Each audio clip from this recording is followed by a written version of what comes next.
Bonjour et bienvenue dans cette nouvelle émission de l'économie expliquée par mon père, en présence de mon meilleur invité, comme dirait Léonard, en l'espèce mon père, ou peut-être le DAF, qui, ma foi, est toujours aussi mignon. Il pousse des soupirs de satisfaction. Oui, de satisfaction. Alors aujourd'hui, on va vous parler du portefeuille financier de l'IDL, parce que je sais que vous en êtes friands, mais en amont de cela, on aimerait bien revenir un petit peu, enfin Charles va revenir sur ce qui lui apparaît en ce moment, la tendance financière sur les marchés et son appréciation des cycles. Donc ça va être ce dont on va parler aujourd'hui. En amont de cela, j'aurais aimé vous faire donc une petite annonce. C'est que beaucoup d'entre vous nous ont posé la question, et ça revenait de façon récurrente, qu'ils aimeraient bien avoir une formation plus poussée et quelque part avoir une sorte de formation universitaire, peut-être de masterclass. On y a beaucoup réfléchi et on se demande, parce que pour tout vous dire, quand on a commencé, il y a quoi, papa, 15 ans 12 ans. Au début, c'était de faire connaître aux gens le libéralisme et faire connaître aux gens ta pensée. Ouais. Et j'ai l'impression qu'on est arrivé à un point maintenant où les gens, c'est drôle sur Twitter quand je suis, disent « Ah ben, bienvenue Charles Gave, on t'a reconnu Charles Gave » et ainsi de suite. Donc, je pense que ça y est, maintenant, c'est identifié. Le branding, comme on dit en marketing, a été identifié. Donc, et j'ai l'impression que, en tout cas, pour ceux qui nous suivent depuis le début, ils ont eu accès à cette information et ils se sont éduqués.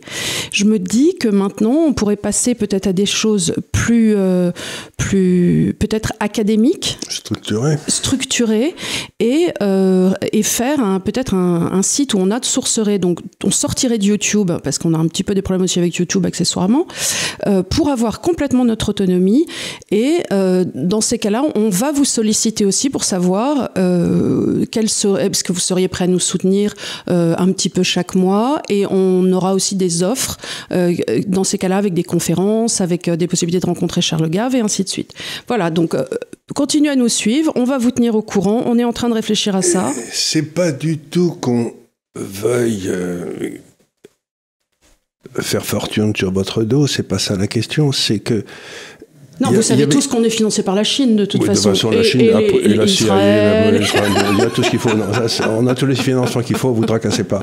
Je passe mon temps à faire savoir que je suis achetable et personne ne m'achète jamais. C'est un des Même Air Liquide, rien. Il pourrait t'envoyer une petite action de temps en temps de bienséance.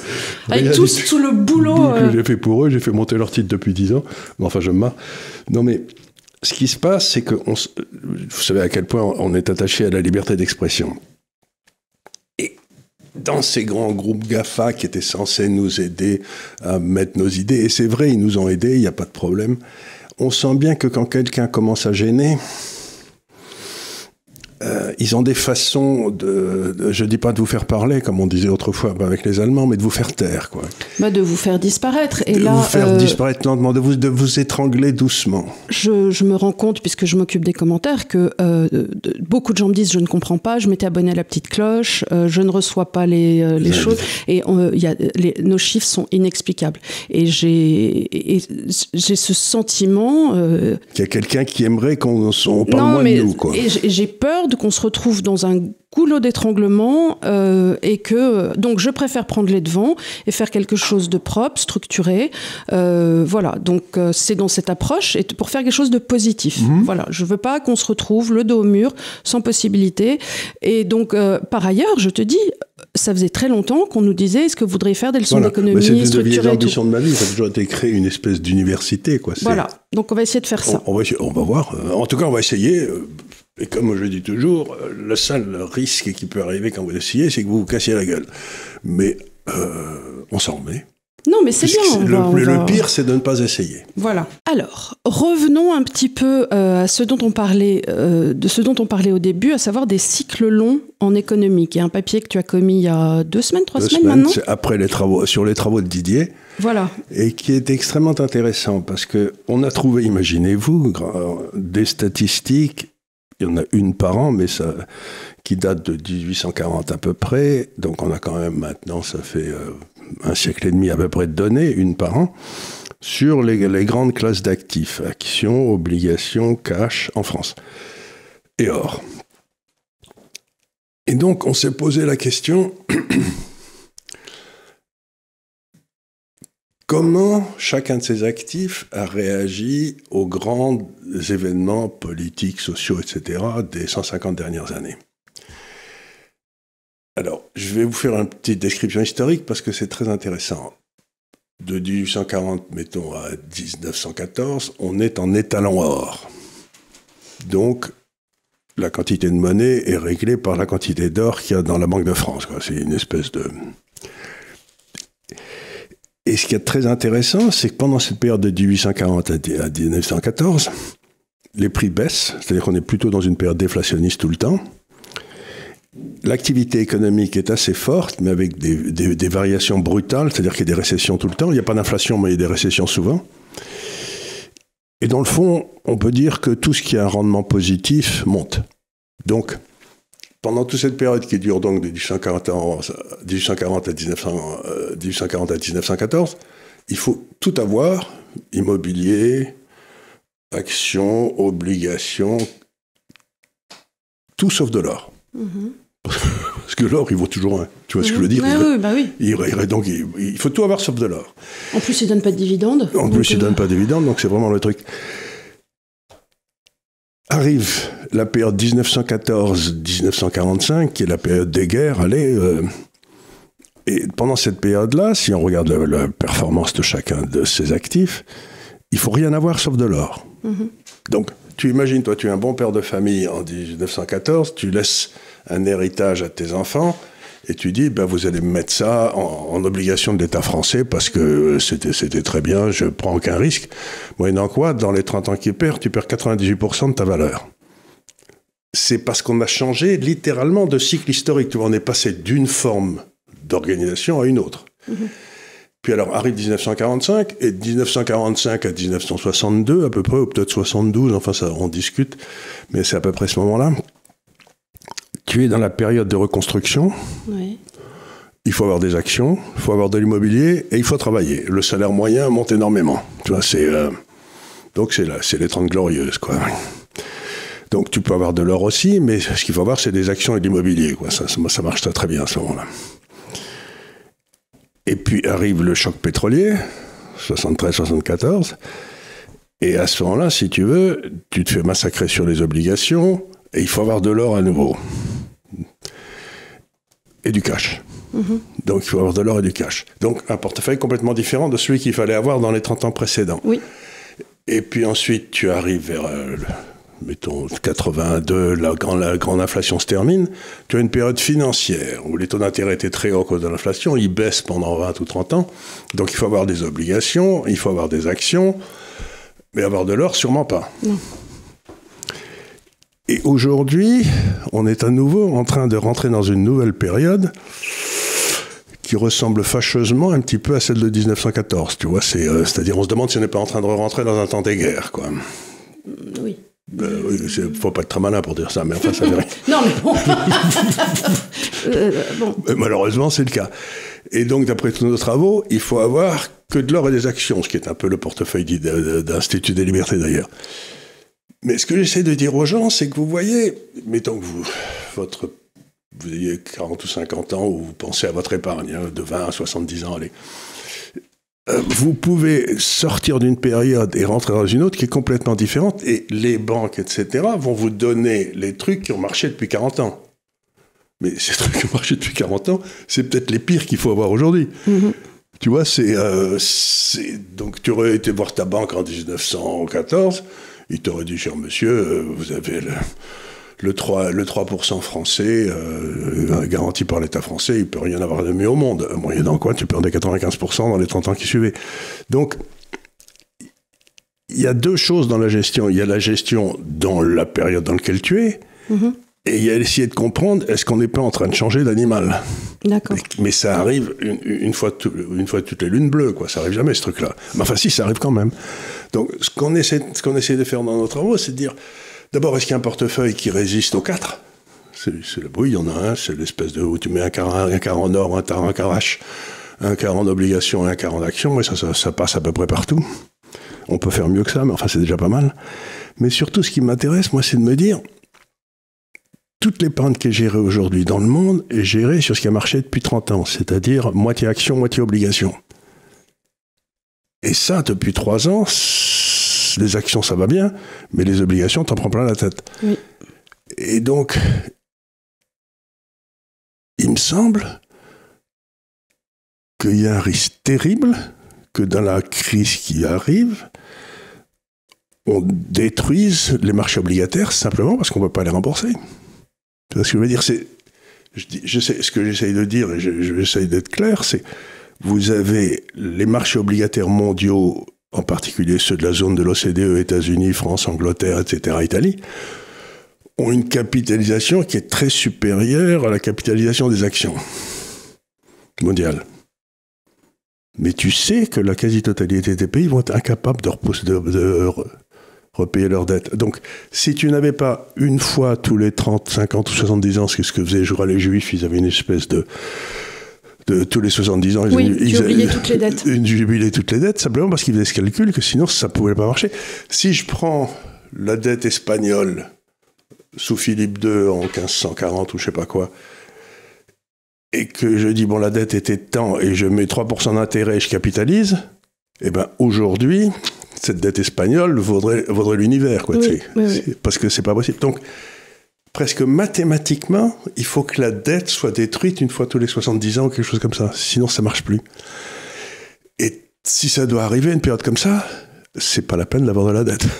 C'est pas la peine d'avoir de la dette, mais le problème, c'est que les 3/4 des personnes en ont déjà, et malgré elles. Et malgré elles, et par exemple, si vous êtes dans un fonds de pension public, les réglementations vous disent d'être à 50% dans la dette, ou 60%.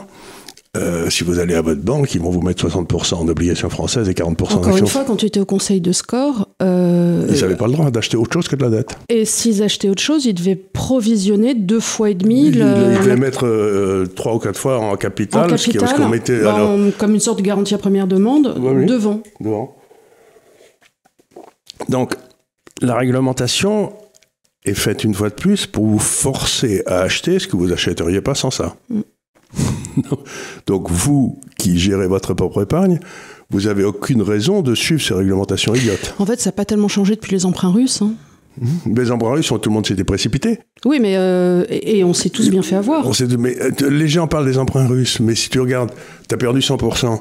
Mais sur une obligation anglaise, entre 1914 et 1970, tu as perdu 99%.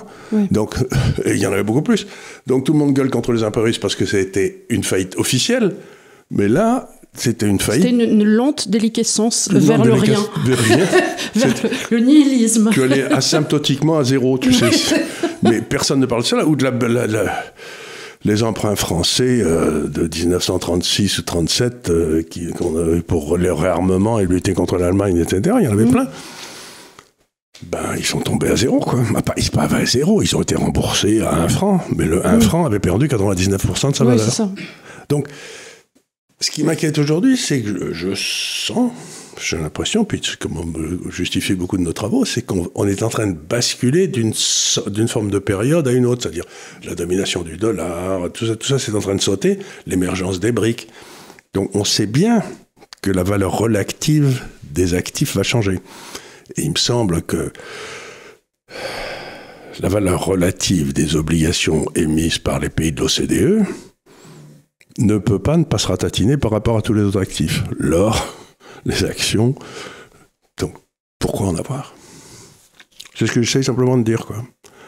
Et je vois arriver gros comme une méno. Il y a cet animal de Lemaire qui est allé faire un tour, je sais pas quoi, il a découvert avec stupéfaction qu'il y avait des dépôts en cash dans les autres pays aussi.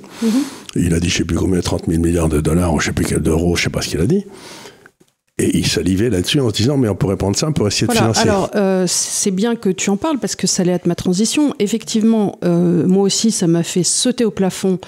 Je crois que c'était vendredi dernier, où Monsieur le maire a dit, mais je boue, disait-il, c'est un coup de gueule, il était à la Commission européenne, en disant, mais comment ça, nous n'avons pas accès, nous, aux ressources des particuliers. Dans le reste de l'Europe. Hein. Dans le reste de l'Europe. À cette épargne, quelque part, on en avait parlé pour l'Inde, d'ailleurs, en disant qu'ils n'arrivaient pas à accéder suffisamment mais il paraît d'ailleurs qu'ils reviennent dessus, mais Et le maire s'est dit, ah bah dis donc, ça serait un truc de plus à essorer qu'on n'a pas essoré jusqu'à maintenant. Ils ont essoré les Français. Ils ont essoré les Français, il faut qu'on ait accès à cette épargne. Alors bien sûr, comme toujours, sous de merveilleux prétextes, de renvoyer Greta à l'école, de lui faire des tresses, du développement durable, de s'emballer un Mars, d'El Niño, voilà. Oui.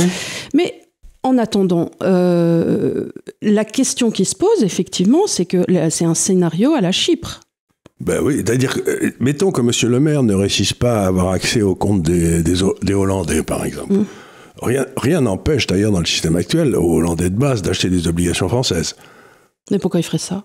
Non, mais il y a quelqu'un de le faire. Mais ce que M. le maire veut, c'est forcer les Hollandais à acheter les obligations françaises. Parce qu'aujourd'hui, ils peuvent les acheter volontairement, mais comme ils ne sont pas fous, ils vont faire autre chose. Je pense bien. Donc ce qu'il veut, c'est utiliser l'Europe, utiliser les dépôts pour les piquer. Mais ces dépôts qui sont dans les banques, contrairement à ce que M. le maire pense, ces dépôts, c'est pas comme le gros tas d'or de Picsou dans lequel il nage, vous savez, ils ont été prêtés à quelqu'un déjà. Alors, ils ont été prêtés à quelqu'un. Et puis, tu as aussi des fonds qui sont conservés parce que à tout moment, en cas de bank run, c'était l'histoire de ton copain qui disait mettez les lingots en devanture pour dire que les gens ne paniquent pas. C'était pas mon copain, c'est John Pierpont Morgan, oui, pour que tout le monde les voit. Non, c'est-à-dire que qu'est-ce qui va arriver en France? C'est qu'on ne va pas réussir à faire venir cet argent de l'extérieur. C'est pour ça que M. le maire commence à se faire du souci. Donc, on ne va pas réussir à financer notre déficit budgétaire. D'après les calculs que j'ai faits, d'ailleurs, dans le deuxième papier, ça va être au minimum 300 milliards d'euros à lever par le gouvernement français cette année, en 2024. C'est-à-dire à peu près le double de l'an dernier. Bon, je ne vois pas comment ça passe. Le problème, c'est que... C'est 10% du PIB français, c'est 20% du PIB du secteur privé. Notre balance des comptes courants est négative. On a un accroissement continu des dépenses publiques. Et à côté de ça, on s'est quand même pris, ces dernières années, des gilets jaunes, des insécurités la dernière fois au mois de juin. Et les 700 milliards de l'autre fou avec le Covid. Et voilà, mais je veux dire, est-ce que si tu es un touriste lambda, le truc c'est les transferts de change, et tu pourrais te dire, avant on avait des Américains, des Russes qui arrivaient avec des capitaux, ce qui... Ils venaient dépenser de l'argent ici, ça c'était le tourisme. Mais la réalité c'est qu'aujourd'hui ça se ramène un petit peu d'argent, mais par rapport à 300 milliards d'euros, c'est 20% du secteur, de la richesse créée par le secteur privé, à lever en une année. C'est colossal. Donc je ne sais pas si ça va passer, mais si ça ne passe pas, qu'est-ce que va faire M. le maire? Eh bien, il va aller dans vos comptes bancaires. Alors c'est ça, allons-y. Qu'est-ce que ça veut dire pour nous, Français? Qu'est-ce que ça veut dire pour les auditeurs qui nous regardent? Le seul compte qui peut bloquer, pour aller chercher du fric dedans, en partant du fait que c'est qu'il a le droit, puisque c'est... Oui, plénipotentiaire. Il peut faire ce qu'il veut, donc il va vous piquer. Donc la première des choses, c'est, comme vous le savez, il ne peut pas vous piquer, je crois, en dessous de 100 000. Mais au-dessus de 100 000, tout ce qui est au-dessus de 100 000 euros de dépôt, il peut vous les enlever en disant que vous n'en avez pas vraiment besoin. Donc, si d'aventure, pour une raison X, vous aviez au-dessus de 100 000 euros qui dormiraient sur un compte parce que vous n'aimez pas les papiers, qui aiment les papiers, vous n'avez pas envie de remplir des trucs, très mauvaise idée. Vous précipitez à votre banque et vous achetez un fonds de trésorerie en je ne sais pas quoi. Comme ça, ce sera nominatif à votre nom. Parce qu'il faut que vous sachiez un truc, c'est que si vous avez un dépôt à la banque, techniquement, vous avez prêté de l'argent. Dans les écritures comptables. Vous avez prêté de l'argent à la banque. C'est-à-dire qu'en quelque sorte, cet argent, il est maintenant à la banque. Et si la banque, elle ne peut pas vous payer, elle saute, et vous êtes comme les autres débiteurs de la banque. Vous êtes marron comme Grosjean, vous n'avez que vos yeux pour pleurer. Donc, première chose, au-dessus de 100 000. Deuxième chose qu'on a vu à Chypre, ce qu'on a vu en Grèce, etc., c'est quand les banques sont fermées pour permettre à l'État de se financer sur vos comptes, ils ne vous donnent pas beaucoup d'argent pour vivre par semaine. Donc, ce que je dis aux gens, mais ça paraît complètement idiot, mais je suis désolé, je suis vraiment... C'est pas mon genre, il faut acheter une boîte à chaussures et mettre à peu près en cash, en billets, dans la boîte à chaussures, de quoi tenir un mois et demi des dépenses courantes, l'acheter le riz, le pain... Parce que toi, ce dont tu as peur, c'est que ça fasse comme en Chypre ou au Liban, quand c'est arrivé, c'est-à-dire d'un coup, les DAB ne fonctionnent plus. Il n'y a plus d'argent qui sort du trou. Il n'y a plus d'argent qui sort du trou. Ou alors, c'est ce qu'ils ont fait au Liban, ils disent, vous avez le droit à 20 euros. à, en gros, je crois que c'est 100 € par semaine en liquide, et débrouille-toi avec ça pour envoyer de l'argent à ta fille, pour ci, pour ça. C'est fini, on va plus d'argent à la fille. Donc à ce moment-là, il faut essayer d'avoir, je dis à peu près, justement un mois et demi de dépenses pour la nourriture, pour le taxi, pour enfin, tout ce que vous faites d'habitude, en cash dans une boîte à la maison. Donc, n'hésitez pas à aller dans le trou dans le mur ou aller à votre banque et dire je veux avoir X et le mettre en réserve. Parce que... Battez-vous avec votre banque, parce que je peux vous dire qu'une fois, moi j'ai voulu sortir, pour la même raison, 5 000 € en cash pour le mettre dans une boîte à chaussures. Et ma banquière me demandait mais pourquoi vous voulez cet argent en cash, c'est pour faire quoi? Il faut toujours lui répondre, c'est que j'ai un petit ami de 20 ans, c'est fou ce qui me coûte cher. Comme ça, elle te fout la paix. Elle dit, oui, elle a bien de la chance. C'est pour prendre des bains en sloggy, tu sais, en me battant avec des billets de vin. Non, mais c'est... Donc, pour faire un clip de rap, tu sais. Non, mais, donc, ce qu'on essaye de dire, c'est que dans les 12 mois qui viennent, je ne fais jamais de prévisions, parce que les prévisions, ça suppose que le futur est complètement incertain, etc. Mais si je regarde l'historique de l'endettement de la France, dans les 2 ou 3 derniers graphiques qui sont dans mon dernier papier, il y a une possibilité non négligeable que ça ne passe pas. C'est-à-dire que les marchés financiers n'acceptent plus. Bon. À ce moment-là, qu'est-ce que peut faire le gouvernement? Il a quand même besoin d'argent pour payer tous ces braves gens. Il va aller se servir dans vos comptes. Et prenez l'exemple, vous avez une assurance vie dans lequel, malgré tous nos conseils, vous avez encore quelques obligations qui traînent. Tu sais, des obligations classiques. Toi, tu vas dire, à partir du moment où tu te rends compte que la France va faire faillite, tu vas dire, écoutez, vendez-moi tout ça. Mais il y a une loi qui a été passée par Sapin quand il était ministre, qui disait que ils peuvent bloquer le remboursement des assurances vie. Donc, c'est-à-dire, tu dis, non, moi, vous êtes gentil, mais maintenant, je vous fais plus confiance. Ils te disent, vous le gardez. Donc, tu peux plus le vendre. Même, il y a l'autre qui ronfle. On fait un petit concert, là. Il y a l'autre qui ronfle. Donc, vous voyez ce que je veux dire? Entre bloquer les assurances vie, allez vous piquer tout ce qui est au-dessus de 100 000 € et je sais pas quoi d'autre, peut-être ta boîte à chaussures, en attendant. Je pense que le portefeuille qu'on a constitué ensemble passera cette crise, sans trop de difficultés. Mais ça ne veut pas dire que vous serez pas dans une position impossible parce que vous n'avez pas de cash. Oui. Donc, à ce moment-là, quand la crise fait mal, comme tu l'as dit au Liban, ou comme on l'a vu en Chypre, ou comme on l'a vu en Argentine, c'est ceux qui avaient des billets en dollars qui ont continué à bouffer. Je parlais du Liban et d'envoyer de l'argent à sa fille parce que ma fille qui est à Londres, sa roommate, comme on dit, la personne avec qui elle partage un appartement, ils sont 3, est libanaise. Et à l'origine, c'était son père qui était médecin au Liban, qui faisait vivre la famille. Et puis les salaires ont connu en proportion une telle dépréciation que maintenant c'est sa mère qui avait un boulot payé en US dollars, avec une valorisation US dollars, au Liban. Au Liban, qui fait vivre tout le monde et qui permet à sa fille à Londres de pouvoir continuer ses études. Qui était un petit salaire, elle faisait un 4/5e en décoration, en tant que décoratrice, elle réalise des printing, tu sais, oui. Voilà. Mais à quoi c'est dû? Alors que son père est un grand professeur et je me souviens très bien, j'avais été au Liban en 73, où ma sœur vivait à l'époque, etc. Eh bien, Ashrafieh, là, l'endroit, la grande rue et tout, c'était l'immobilier le plus cher du monde. Ah mais oui, mais oui. Donc l'immobilier ne baisse pas. Si, il y a des endroits où il a baissé. En Argentine, en 1890, c'était le niveau de vie le plus élevé du monde. Et vous regardez les immeubles haussmanniens de cette époque qui ont été faits à Buenos Aires, quand vous y allez dans le cimetière, qui est une merveille d'ailleurs, ça pue le fric. Mais aujourd'hui, c'est complètement dilapidé, quoi. Les immeubles sont superbes, les vues sont magnifiques, mais vous vous rendez compte que c'est un pays qui s'appauvrit depuis 100 ans par mauvaise gestion. Oui. Donc, il faut introduire dans vos calculs le fait qu'on est peut-être géré par des clampins. Je pense que de plus en plus de gens qui nous suivent s'en rendent compte. Est-ce que tu veux nous parler du graphique le marché français mesuré en euros et mesuré en or? C'est une autre question qu'on a beaucoup reçue. Alors, c'est donc dans ce graphique qui est là, On va vous le montrer. Donc, le premier graphique, on va le mettre... Graphique, voilà. Non, c'est pas la peine que tu le montres, on va le mettre à l'antenne. Alors, la plupart des gens me disent, c'est bizarre, tout va mal et la bourse de Paris monte.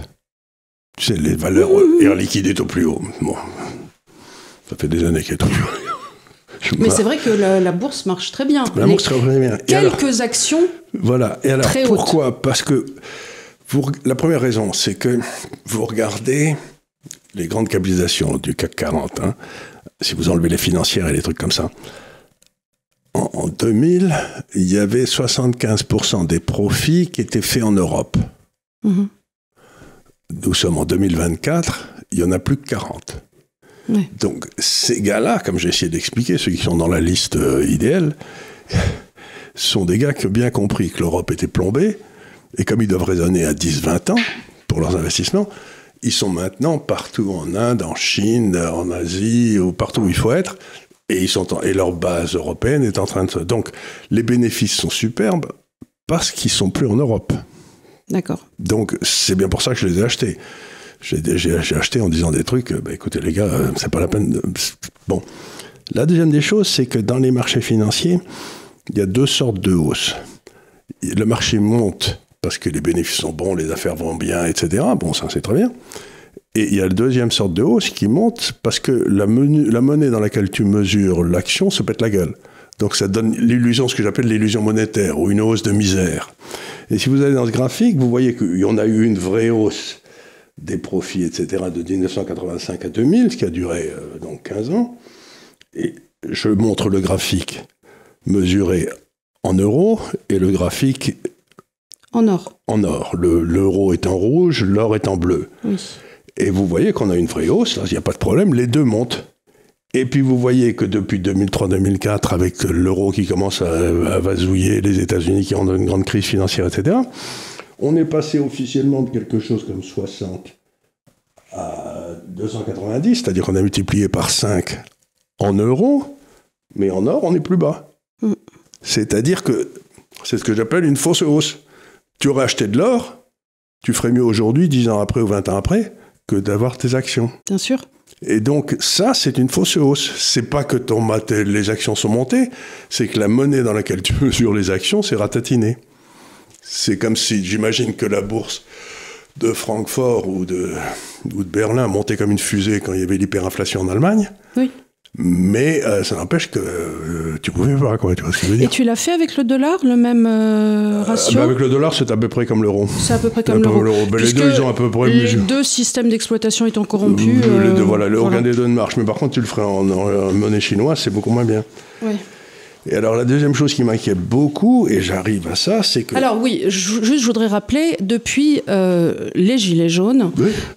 Charles a travaillé sur ce qu'il appelle un indice Gilets jaunes. Donc je vous rappelle... Un indice des prix des Gilets jaunes. C'est-à-dire en partant, non pas de l'inflation que nous expliquent nos organismes de contrôle, mais en partant de ce que les gens font, c'est-à-dire en général... quand se chauffer. Se chauffer et bouger. Se chauffer, bouger dans leur voiture et de l'alimentaire de base. C'est-à-dire que... et se loger. Voilà. C'est les trois postes. Le poste indice gilet jaune inclut ces postes qui sont incompressibles et qui, on vous l'a expliqué plein de fois et ce qui tombe sous le sens, sont beaucoup plus lourds pour des personnes à petit budget. Il est certain qu'une hausse de l'alimentaire quand vous êtes au SMIC vous touche beaucoup plus que si vous gagnez 12 000 euros par mois. Voilà. Donc la hausse alimentaire n'est pas la même pour Donc ce qu'on essaie de dire, c'est que l'inflation frappe dans la mesure où elle est très souvent sur ces trois postes, énergie, loyer et bouffe, frappe beaucoup plus durement les petits... Alors, ce que j'ai fait dans ce graphique, c'est que je me suis dit, je vais prendre le revenu moyen du français de base, et je vais diviser ça non pas par l'indice des prix officiels, mais par cet indice, un tiers. Et quand la ligne rouge est au-dessus de la ligne noire, ça veut dire que le niveau de vie baisse. Oui. De la catégorie, mettons des 25% des Français les plus pauvres, quoi. Ceux qui sont sans doute au salon de l'agriculture en train de gueuler en ce moment. Et vous voyez que depuis à peu près 2021, il y a un véritable effondrement du niveau de vie des Français de base. C'est-à-dire qu'il y avait eu la première pète avec les Gilets jaunes, puis alors maintenant, c'est 10 fois ce qu'on a pris au moment des Gilets jaunes. Ce que je n'arrive pas à comprendre, en revanche, c'est pourquoi les gens on ne le voit pas plus, parce que les Gilets jaunes sont sortis dans la rue à un instant T. Et alors, est-ce que c'est parce que depuis le Covid, Non, ce qui s'est passé, c'est un peu différent. C'est que les Gilets jaunes, ça a été un mouvement de province. C'est-à-dire, ce que dit Guilly, là, ce géographe très brillant... Christophe Guilly, il dit, vous avez ceux qui bénéficient, mettons, de la mondialisation, qui sont au centre d'une zone urbaine, par exemple, ou au centre de Toulouse, au centre de Bordeaux, etc. Puis vous avez leurs domestiques qui sont en rond autour, qui sont les travailleurs immigrés, mettons, et leurs femmes. Et puis ça, c'est 50% de la population entre les deux. Et puis vous avez 50% de la population qui vit là-bas, loin, loin, où personne ne les regarde jamais. Et la révolte des Gilets jaunes, ça a été la révolte de cette troisième zone où personne ne va, parce que plus personne n'a de maison là-bas. Les maisons, on les a à l'île de Ré ou à Saint-Tropez, mais on les a pas à Clermont-Ferrand, quoi. Ça a pas. Oui, non. J'ai rien contre Clermont-Ferrand. Donc, ça a été la première révolte. Elle a été très, très durement réprimée. Et on a, d'une certaine façon, la deuxième révolte. Ceux qui vivent toujours là-bas, c'est les paysans. Et on commence à avoir la révolte des paysans. Et la révolte des paysans partout en Europe. Hein. C'est pas simplement... bien sûr, bien sûr. Là, j'en voyais à Bruxelles, hier. Entre parenthèses, je pense que moi, si j'étais un agriculteur, j'irais direct à Bruxelles. Hein. C'est pas la peine d'aller à Paris. Oui. De toute façon, ils prennent le rang devant der Leyen, donc elle est à Bruxelles, à la rigueur à Strasbourg, mais elle est là-bas, quoi. Allez leur péter les roustons là-bas. Pas la peine de nous embêter à Paris. Non, c'est pas que je veux pas être embêté, parce que moi, je suis tout à fait solidaire de ce genre de mouvement, mais c'est juste pour vraiment les embêter eux, quoi. C'est pour les embêter eux. Donc, ce qu'il y a de certain, c'est ce que je crains le plus, c'est que c'est cette baisse du niveau de vie qui arrive à cause de l'inflation et de la baisse de notre monnaie, qui sont inévitables, ça va frapper très, très, très durement les petites gens. Beaucoup plus que toi et moi, où on est là. Oui, c'est ce qu'on explique. C'est-à-dire que plus Et le problème aussi en France, c'est qu'on l'a vu depuis très longtemps, il n'y a pas eu de croissance des salaires. On est passé à l'euro. Depuis le passage à l'euro, on se rend bien compte que... on n'arrête pas de baisser le niveau de vie, quoi. C'est le niveau de vie après on a dû perdre entre 10 et 15% de notre niveau de vie. Et ça va continuer. Ça me fait rire parce que les gens disent souvent, oui, Charles Gave, c'est le type qui dit depuis 20 ans que l'euro, ça va être la merde. Je lui dis, mais vous avez regardé récemment, est-ce que vous avez vraiment la sensation de vivre mieux que vos parents ? Oui, mais qu'il y a 20 ans. Est-ce que vous avez l'impression que vous allez pouvoir devenir propriétaire ? Est-ce que vous avez l'impression que vous avez dans vos vies un facteur de sécurité Est-ce que vos enfants travaillent en France ? Ben non, ils sont tous en train de... Moi, je sais, j'ai une petite coiffeuse qui va prendre sa retraite, que j'aime beaucoup, Nathalie, si jamais elle me regarde, et elle me disait, voilà, il y a 20 ans, elle fait pareil, elle fait des brushings, des balayages, des couleurs, et elle me disait, il y a 20 ans, avec mon mari, on pouvait partir en club 2 fois par an, maintenant on prend des vacances 1 année sur 2, parce qu'on peut pas. Elle fait le même boulot, hein. Elle est toujours dans un salon de coiffure dans le 8e, elle fait des mèches, elle fait des brushings. Pourquoi est-ce que son travail lui permettait, dans les années 90, de partir 2 fois par an en club, et que maintenant, elle peut plus prendre de vacances, et pas à cause de la responsabilité. Et avant, ils habitaient dans Paris, et maintenant, elle a 1h30 avec un changement à Saint-Lazare pour aller au travail. C'est exactement ce qui se passe, et on voit bien... Alors, en France, c'est visible, donc avec les paysans, etc., mais on va aux États-Unis, l'espérance de vie des hommes est en train de s'effondrer. C'est-à-dire qu'on est comme quand l'Union soviétique s'est effondrée, il y a eu un véritable effondrement de l'espérance de vie des hommes, parce que, quelque part, sont des petits animaux fragiles, les hommes. Les femmes résistent mieux. Ah, mais tu sais, il suffit d'avoir vécu avec un homme et d'avoir contemplé un homme qui a un rhume, et tu sais ce qu'est la douleur. De ce jour-là, moi, j'ai accouché 2 fois sans péridurale, mais ça n'a aucun level up par rapport à un homme qui a un vrai rhume d'homme. Oui, là, tu sais ce que c'est. Il est vrai que les hommes sont des petites bêtes fragiles, et que quand ça va pas bien du tout, ils peuvent se laisser mourir. Ça paraît idiot ce que je dis, mais quand on regarde les statistiques aux États-Unis, on se rend bien compte que ça frappe les hommes de 45 à 70 ans qui ont l'impression que ils ont tout raté, qu'ils sont pas arrivés, parce que l'homme s'imagine qu'il va être le maître du monde, qui va élever une famille, qui se projette dans le futur, et puis s'il rate tout, si sa femme le quitte, il dit à quoi bon, j'enlève la prise. Et il y a beaucoup de gens qui enlèvent la prise, et tu le vois dans les statistiques de survie, et je trouve ça terrifiant, et c'est une responsabilité pour les hommes politiques. Ils semblent même pas l'air d'en s'en rendre compte. Non, mais écoute, plus que jamais, et on le voit, ça m'a fait rire parce que hier, il y avait pareil un tweet d'Olivier Faure, je sais pas si tu vois, qui disait oui, moi j'adore le sauciflard et boire un coup de rouge. Et je me dis, mais putain, les gars, ils sont gaulés comme des choups à choups, c'est-à-dire ils ont des corps avec des grosses têtes et tout maigres, et ils t'expliquent une fois par an, quand il y a le salon de l'agriculture, qu'ils adorent l'odeur des aisselles dans les vestiaires et que le rugby, c'est formidable, et qu'ils boivent du sauciflard et du gros rouge. Je dis, mais à qui? Jean-Michel? Non, pas à moi. Pas à moi. Tu lui files un Armagnac qui devient bleu, tu le sais. Oui, je les connais tous. Il y en a tout un tas à Paris. En général, ils ont été dans les bonnes écoles. Mais même moi, je pense que je soulève plus lourd que lui à la gym. Quoi. Non, mais en plus, j'ai un monsieur Fort, je sais pas du tout, je le connais pas, mais j'imagine qu'il doit être écolo comme tout, non? Mais bien sûr. Et le saucisson, alors, c'est pas écologique du tout. C'est non seulement pas cachère, c'est pas haram. C'est pas halal, oui. C'est pas halal, saucisson, c'est pas bien du tout. Il s'aliène les 2 tiers de son électorat, là. Non, il est déjà petit, son électorat, donc n'exagérons rien. Mais voilà. Donc, ce que j'essaie de dire, c'est que dans ces périodes de basculement, si je devais résumer ça de façon rapide, je dirais, ce qui se passe, c'est que les rentiers en prennent plein la tête, ceux qui vivent. Les fonctionnaires en prennent plein la tête. Les entrepreneurs et les actionnaires s'en sortent. Donc, tout le message que je donne aux jeunes, c'est ne rentrez pas dans le service public en vous disant comme ça, j'aurai une retraite à 60 ans. Je ne suis pas sûr qu'il restera un service public, mais par contre, je suis sûr que vous n'aurez pas de retraite à 60 ans, ou à 65 ans, ou à 70 ans. Vous n'aurez pas de retraite période. Donc, essayez de vous lancer, essayez de faire des trucs qui vous amusent, parce que la sécurité, il n'y en a pas dans ces périodes de transition. La propre de ces périodes-là, c'est que, comme disent les Chinois, la malédiction chinoise, c'est « puissiez-vous vivre dans une période intéressante ». C'est-à-dire que là, on vient de traverser une période qui n'a pas été intéressante et où ces gars-là s'en sont mis plein la fouille, ils emmerdent tout le monde. Mais c'est fini, maintenant, c'est fini. Leur pouvoir va tomber, c'est ça la bonne nouvelle. Ils vont cesser de nous emmerder. Donc, on résume. Déclassement de la population plus que jamais. Oui. Nécessité pour ne pas se faire avoir, possiblement, de sortir. Si vous avez plus de 100 000 euros, placez-le. Oui, absolument. Aussi bien, vous pouvez prendre un PEL et puis demander à votre banquier d'acheter du air liquide dont... faites attention à ce qu'on ne vous colle pas des obligations d'État, quel que soit l'État.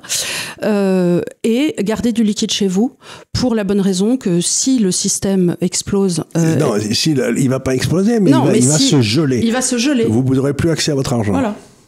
C'était, encore une fois, l'histoire de ton ami italien quand tu étais à la Banque de Suez, qui achetait de quoi pouvoir bouffer dans les Pouilles pendant une semaine avec une famille de 4 enfants. Voilà, il achetait des petites pièces d'or, comme ça il en avait tous les... C'était en 73, ou 71, 72, l'or n'était pas monté depuis 100 ans, enfin 50 ans. Et il disait, oui, moi je suis... il était lombard. Tout le monde est passé en Lombardie, on a été envahi par tout le monde, mais par contre... avec une petite pièce. Avec une petite pièce, le paysan, vous n'aurez...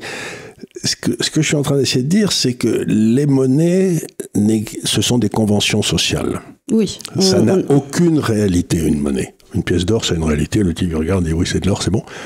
La monnaie, t'arrives avec un gros billet russe de 1917, ça n'intéresse pas les gens, quoi. Donc ça n'a aucune valeur, sauf l'idée que derrière, il y a un État qui sera capable de te rembourser. Mmh. Et donc, dans ces périodes de troubles, ce qui se passe, c'est que de très grandes monnaies, dans lesquelles il y avait de très grands marchés obligataires, disparaissent complètement. Mmh. Le marché obligataire russe, le marché obligataire allemand, ils ont disparu 100%, ça valait zéro. Puis le marché obligataire français et le marché obligataire anglais, de 1918 à 1978 à peu près, 60 ans, ils ont aussi disparu, ils sont passés à zéro. Tu vois, ce que je veux dire, que l'obligation de 1918, bah, elle valait zéro en pouvoir d'achat. Hein. Donc, tu as eu 4 grands marchés obligataires qui, en l'espace de 50 ans, ont vu leur valeur d'achat baisser de 100%. Donc, c'est là où est le danger pour ceux qui ont de l'argent. Tu vois, c'est ce qu'il ne faut pas avoir. Et ce que ça te montre très bien, les études qu'on a fait sur les 150 dernières années avec Didier, c'est ce qui compte dans ces périodes, c'est de bien sélectionner ce que tu ne veux pas avoir. Et donc, je me tue à dire aux gens, c'est aujourd'hui, si vous tenez absolument à avoir des obligations, ayez-les avec des gens qui sont encore là dans 20 ans, comme la Chine, par exemple. Mais je ne suis pas du tout certain que la dette française sera encore aura quelques valeurs dans les 20 ans qui viennent. Donc c'est vraiment ça, c'est essayer d'identifier dans ces périodes de bouleversement énormes qui se passent tous les 70 ans, je ne sais pas combien, quelle est la prochaine victime. Voilà. Donc c'est les obligations. Donc, j'espère que vous n'en avez plus, des obligations françaises, avec tout le mal qu'on en dit depuis des années. Oui, alors là vraiment il faudrait faire exprès. Alors, quant à moi, j'ai décidé, dans la série de mes petits portraits, de porter mon attention, parce qu'on m'en parle souvent, sur un libéral français qui a fait beaucoup de bien à la Ve République, qui est Jacques Rueff. Alors, pour ceci, j'ai lu ce livre qui s'appelle « Un libéral français », publié aux éditions Odile Jacob, de Gérard Minard. Alors, je recommande, mais je ne recommande que si vous avez vraiment de très bonnes connaissances en économie, parce que le propos n'est pas linéaire et à chaque page, en vérité, l'auteur reprend les thèses économiques, parce que c'est comme s'il était overwhelmed par ce dont il parle, donc il va revenir, oui, et puis en plus, Rueff a développé ça, et puis alors il a développé ça, et puis il a développé ça, puis après il revient sur le truc linéaire, mais il t'a expliqué des trucs économiques en plein milieu du chapitre 2. Ce qu'il faut dire sur Rueff, c'est c'était un peu le Dr. Jekyll et Mr. Hyde, parce que c'était celui qui avait conseillé Laval en 1934, quand Laval a fait une espèce de politique du franc fort à la trichée. Et donc, à ce moment-là, ça nous a collé dans une récession, et ça a amené le Front populaire en 1936. Parce que ce que voulait Rueff, c'est que les salaires baissent. Puisque le franc français était surévalué, il fallait que les salaires baissent pour ajuster le...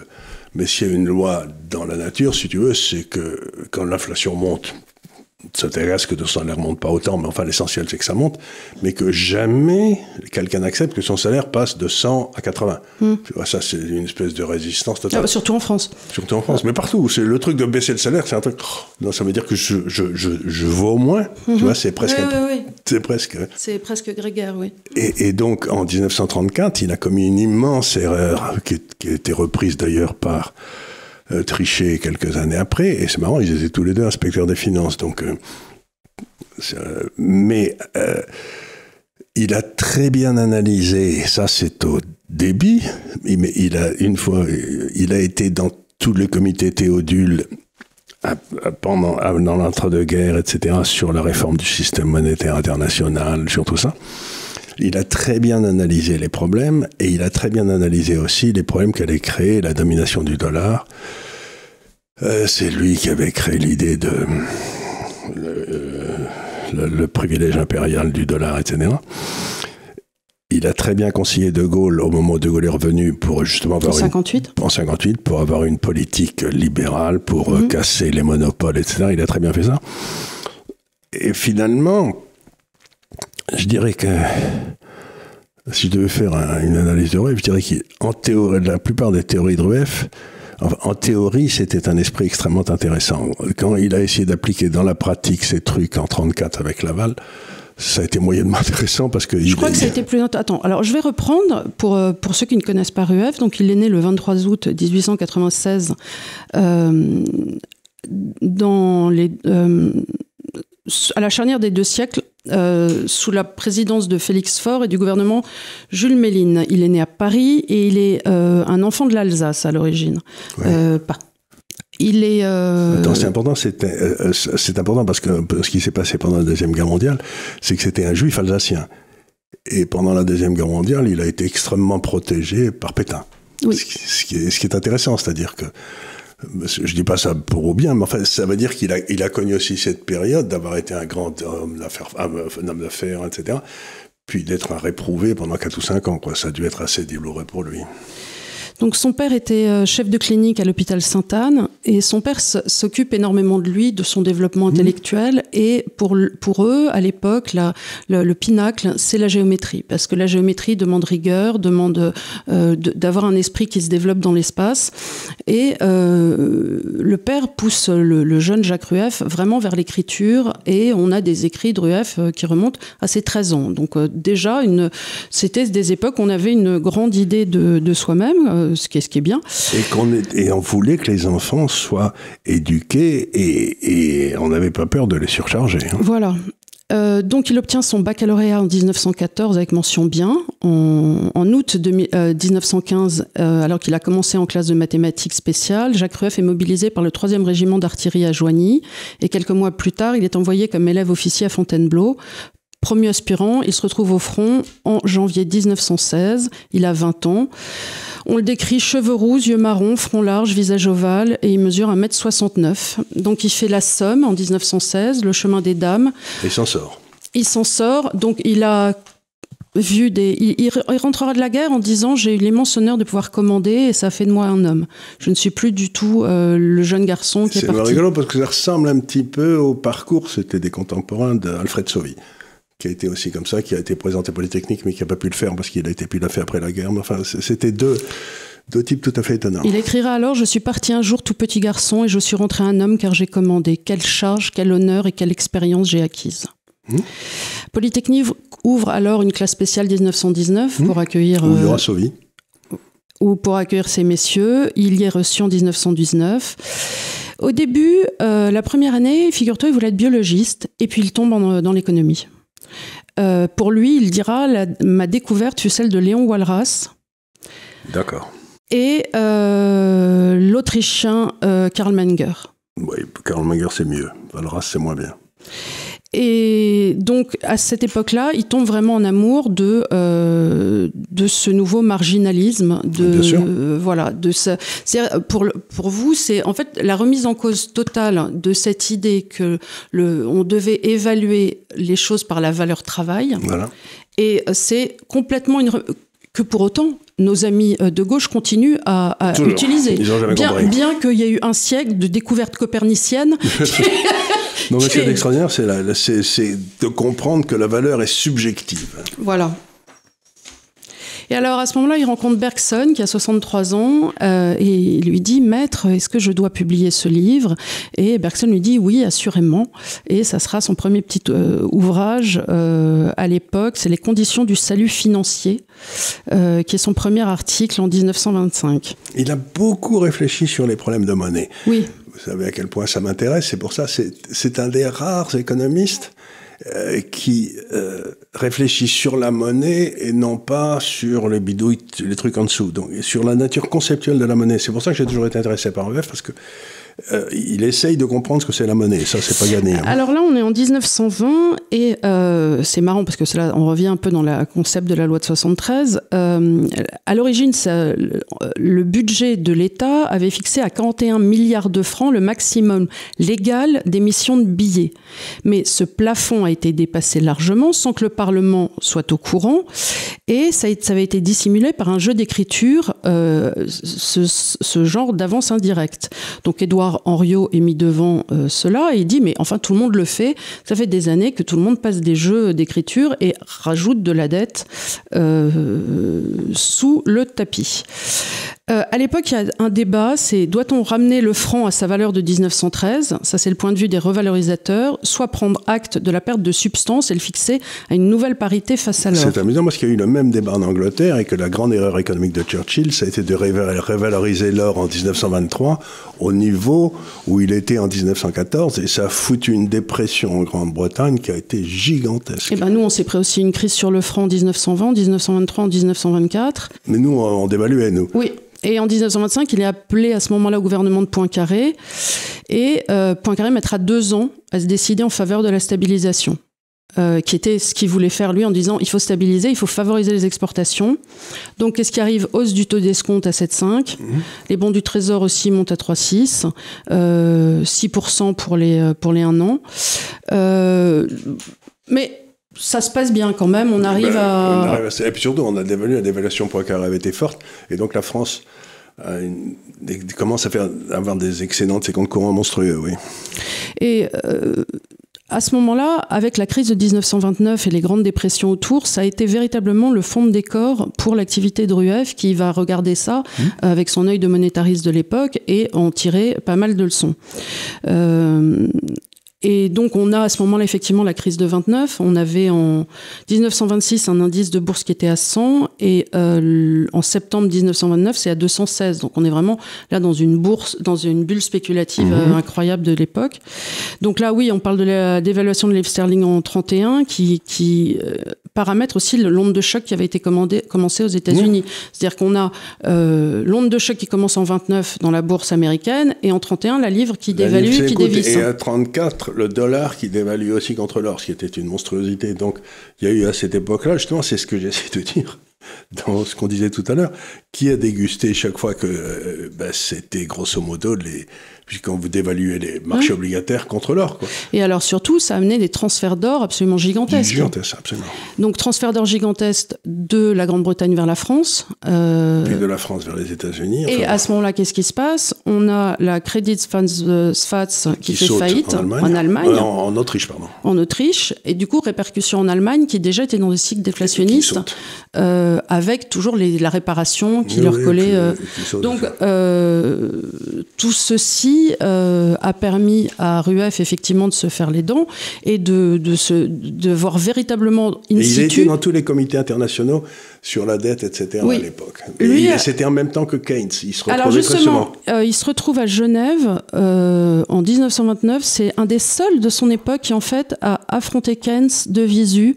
Et ils se sont mis copieusement sur la gueule, mais voilà, gentiment. C'était tous les deux des gros fonctionnaires, donc C'était la question du débat avait été celle des transferts de l'Allemagne. Ouais.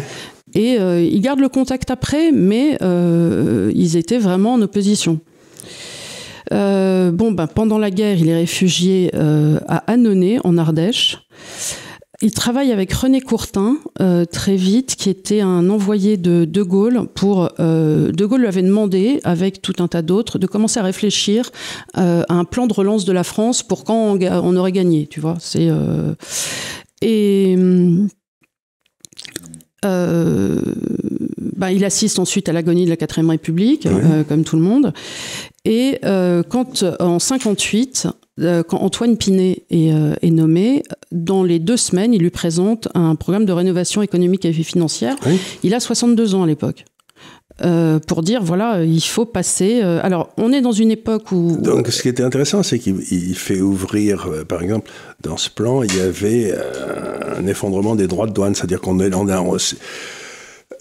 il y a les traités de Rome qui avaient été signés avant, prévoyaient tout ça, et De Gaulle, bien qu'étant souverainiste et tout, il a accepté cette ouverture pour éviter que la France ne fasse l'erreur des années 1880-1890 de refuser de s'ouvrir au monde et du coup passer en arrière, de devenir une puissance de second ordre. En fait, ce qu'il essaie d'expliquer, et ça il l'explique bien dans le bouquin, à De Gaulle tout du long, c'est que toute création monétaire doit reposer sur une réelle création de richesse. Donc, de valeur. Donc faire marcher la planche à billets ne veut rien dire si derrière il n'y a pas eu de création. Mais exactement, quelque chose de tout à fait... Et cette création de valeur, c'est là où il y a toute la différence entre les...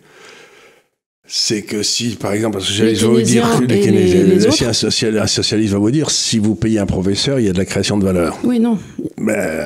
Oui, mais à quel niveau, comment, etc. Donc, en principe, cette création de valeur dans le secteur public doit être compensée par un impôt qui est prélevé ici. Et c'est l'impôt qui paye. C'est pas la création de monnaie. Or, depuis 70 ans, maintenant en France, toute dépense publique a tendance à être financée par la monnaie. Et plus par les impôts. Et c'est pour ça qu'on va se viander, quoi. Et donc par l'inflation, et donc par la perte de valeur de la monnaie. Ouais. Et donc, dans ce qu'on a fait, alors, c'est qu'on a dit, comme on fait toujours ça, maintenant, ce qu'on va faire, c'est qu'on va s'allier à l'Allemagne. On aura un taux de change fixe avec l'Allemagne, donc on pourra plus le faire. Et puis, c'était la plus grosse bêtise qui ait jamais été dite, parce que du coup, ça nous a permis d'emprunter 20 ans de plus au taux d'intérêt allemand. Alors que normalement, si on avait été tout seul, nos taux d'intérêt seraient montés comme des fusées et on serait débarrassé de tous les corneaux il y a 25 ans. C'est-à-dire que là, les corneaux, comme je dis toujours, on a donné la clé de la cave à vin aux alcooliques. Et voilà. Avec l'euro. Et voilà, donc moi j'ai fait mon petit tour de Rueff. Il y a des choses intéressantes sur lui que tu veux... le franc Pinet-Rueff. Oui, le franc Pinet-Rueff, ça a été après quand ils ont dévalué 1%. Comme je dis, c'était un esprit qui a beaucoup réfléchi sur la monnaie. Et il était tout à fait partisan de l'étalon or. C'est presque, si j'ose dire, vous essayez de faire un décalque en négatif, c'est le négatif de Keynes. Oui. C'est-à-dire, donc... Il a été considéré comme le roi des crétins de 45 à 73-74. Et en 73-74, il a vu s'effondrer le keynésianisme avec la crise de l'énergie. Et là, il a eu quelques belles années d'agréables dans sa vie. Keynes était mort depuis longtemps. Mais intellectuellement, c'était deux écoles économiques, parce que ce que les Français doivent savoir, c'est qu'il y avait une école économique française qui était très puissante, et il y avait pas mal de différences avec les Anglais, justement, mais qu'à partir des années 45, avec le dollar, etc., il y avait des écoles économiques très intéressantes en Italie, en Autriche, en France, etc., pour des raisons qui m'échappent, d'un seul coup, on ne s'est plus intéressé qu'aux Anglais et aux Américains. C'est-à-dire que l'économie a été complètement accaparée, l'économie comme réflexion a été complètement accaparée, alors que ce n'était pas du tout les meilleurs. Mais même remarque de la philosophie avec les Allemands. La philosophie, c'est pareil. Et donc, la philosophie a été prise par les Allemands, l'économie par les Anglo-Saxons, et nous, on s'est retrouvés avec rien. Si, peut-être les romans. Tu vois, on a eu plein de prix Nobel on a eu d'excellents romanciers, mais c'est un peu triste parce que, si j'ose dire, les économistes français ne méritaient pas ça. Mais non, puisqu'il y avait il y avait une vraie école. C'est pour ça que j'en parle aujourd'hui, c'est pour vous dire, mais où sont les dames du temps jadis ? Oui, c'est ça. Mais tu as tout à fait raison, et c'est très bien de le faire. Mais il y a eu, si tu veux, il faudra peut-être qu'un jour on fasse aussi un truc sur Bastia, ou même sur Benjamin Constant, sur tout ça, il y a eu des tas de types... Bastia, on l'a fait, hein. On l'a fait, oui, on l'a évoqué. Mais Rueff, c'était le dernier représentant de ce... Si, il y a eu Maurice Allais aussi, qui a eu un prix Nobel d'économie, parce qu'il avait, pour des tas de raisons. Mais il y avait... Et ils étaient souvent, d'ailleurs, beaucoup d'entre eux, en tout cas, étaient soit des facultés de droit, soit polytechniciens. C'était les deux sources de...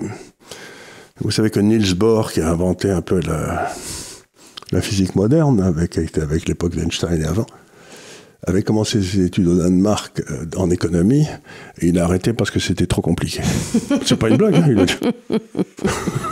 Non, mais ça dépend aussi beaucoup du professeur qui t'enseigne. Quelquefois, il y a des gens qui sont doués pour te rendre les choses très compliquées. Et inversement, si tu es un bon professeur... Mais il est vrai que si tu veux avoir une certitude, la physique, c'est mieux que l'économie. Parce que si tu veux... Tu vois, l'économie, c'est toujours un truc... ça marche pas parce qu'il y a un nouveau phénomène qui est arrivé, un nouveau couillon qui a fait quelque chose ici. Oui. Tu n'as pas de certitude dans l'économie. C'est une branche de la logique, mais c'est pas une branche de la prédiction. Donc, si tu veux quelque chose qui tienne bien la route, qui soit solide et tout, il vaut mieux faire de la physique, c'est vrai. Enfin, plus aujourd'hui, parce qu'en plus, un objet peut être à deux endroits à la fois. Alors ça, je jamais... Oui, ou la théorie des cordes. Ou... Non, mais moi, ce qui me surprend, c'est quand tu vas à l'infiniment petit, un objet peut être différent à deux endroits différents à la fois. Oui, en effet, c'est une idée intéressante, mais j'ai du mal à la concevoir, quoi. Voilà. Donc Rueff, c'est un esprit intéressant. Je l'ai jamais rencontré, mais s'il y a eu deux ou trois grandes figures à ce moment-là, qui avaient d'ailleurs un peu le même genre de formation, c'était Sauvier et c'était Rueff. Ça a été deux... Oui, voilà, ils ont eu beaucoup d'influence tous les deux sur moi d'ailleurs. Je les ai jamais rencontrés, à mon grand désespoir. Bah oui, mais... Fait rien, mais dans un intellectuel, c'est pas grave si tu le rencontres pas, parce que tu le rencontres dans ses bouquins. Exactement. Oui, la rencontre se fait intellectuellement, je suis tout à fait d'accord. Tu n'as pas besoin de lui toucher la main, tu t'en fous. C'est un plus, mais voilà. Ouais. Écoutez, voilà, merci beaucoup. On vous remercie de nous avoir suivis avec autant d'intérêt. N'oubliez pas de mettre des pouces. On est bien sûr sur Spotify, sur Deezer. Dites-nous un petit peu comment vous organiseriez un petit peu nos efforts dans les années à venir, parce qu'on vous en a parlé ce matin. Il va falloir qu'on réfléchisse à ce qu'on fait. Voilà. Aidez-nous. à faire des masterclass. Voilà, je vous remercie beaucoup encore et à très bientôt, à la semaine prochaine. Au revoir.